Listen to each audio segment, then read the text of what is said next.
Hello friends, இன்றைக்கி ஹெல்த்தியான அடை தோசை எப்படி பண்ணுறது தான் இன்றைக்கி மினி ப்ளாகில் வந்துட்டு பார்க்க போகிறோம். அதுக்காக நான் 2 உலக்கு இட்லி அரிசியை வந்து ஊற வச்சுருக்கேன். அப்புறம் இன்னொரு பாத்திரத்தில் 1/2 கப் பாசிப்பருப்பு, 1 கப் துவரம்பருப்பு, 1/2 கப் உளுந்து, 1 கப் கடலைப்பருப்பு, ஒரு கையளவு வெந்தயம் இதெல்லாம் வந்து கழுவி ஊற வச்சுருங்க. அரிசியும் பருப்பும் தனித்தனியாக வந்து மினிமம் 2 மணி நேரமாவது நல்லா ஊற வச்சுருங்க. நல்லா ஊறினதுக்கப்புறமா நான் இன்றைக்கி மிக்சியில் தான் வந்துட்டு அரைக்க போகிறேன். ஃபஸ்ட்டு வந்துட்டு அரிசியை போட்டு நல்லா அரைச்சி எடுத்துருங்க. பருப்பு அரைக்கிறதுக்கு முன்னாடி ஒரு 4 பல்லு பூண்டு, ஒரு துண்டு இஞ்சி, 4-5 வரமிளகா, 1 ஸ்பூன் வந்து சோம்பு, 1 ஸ்பூன் வந்து ஜீரகம் இதெல்லாம் போட்டு நல்லா கொரன்னு எடுத்துட்டதுக்கு அப்புறமா பருப்பை போட்டு நல்லா அரைச்சி அரிசி மாவு கூட சேர்ந்து கலந்து விட்டுருங்க.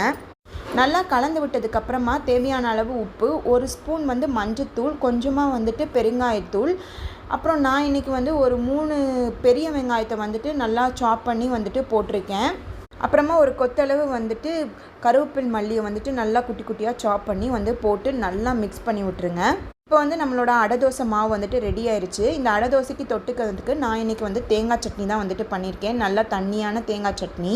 அடை தோசை வந்து பார்த்திங்கன்னா நல்லா ஊறி வரணும் அப்படிங்கிறதெல்லாம் இல்லை, இன்ஸ்டண்ட்டாக வந்து நமக்கு தோசைக்கல்லில் வந்துட்டு ஊற்றிடலாம். செம்மையாக இருக்கும். அந்த அடை தோசைக்கும் தேங்காய் சட்னிக்கும் அப்படியே அமிர்தம் மாதிரி இருந்துச்சு. நீங்களும் உங்கள் வீட்டில் ட்ரை பண்ணி பாருங்கள். மறக்காமல் நம்ம சேனலை சப்ஸ்கிரைப் பண்ணுங்கள்.